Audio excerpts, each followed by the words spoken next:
Hi guys! So good morning. So ngayon, pinapaliguan ni Papa yung biik.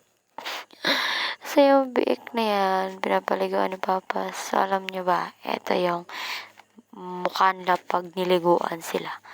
So ito din yung kaingay sila pag niliguan. O diba, sobrang ingay nila.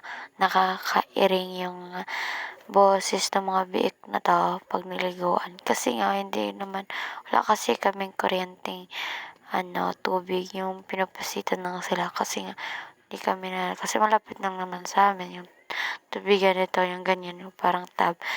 Malapit na sa amin, kaya nilalakad lang namin, kaya hindi na kami nagpaano. So, mahal pa na, dadagdag yan sa gastosin. So, yan, dyan pala, may aso palang sumusunod kay Papa. Kaya nga, pinagalitan yung mga aso ni Mama para Zinazoom ko nga. Hindi ako marunong mag-part sa Zoom. Ayun. Tapos yun, pag, nila, yung isa namang biik, ang papaliguan, yung walang, yung nakita niya sa video ng isang araw pala, yung pagdating pa lang nila, yung walang, yung walang pet, yata yung pinapaliguan ni Papa. Kasi siya yung pinaka-last. Siya yung walang, So, ito siya guys. Hindi naman siya sobrang ingay. Pero maingay talaga. Eto.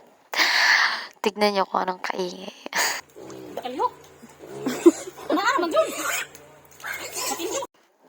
Diba? Hindi siya ganun kaingay yung isa.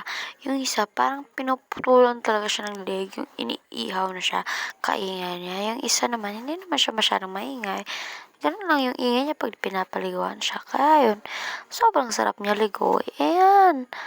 Kasi, hindi siya maingay. So, yun, natutulog siya pa kasi parang nanginginig na siya sa takot or nanginginig na siya sa lamig. Hindi namin alam kung anong, sinundan ko na siya kasi, tapos na kasi lang paliguan. So, yun, sinundan ko sila.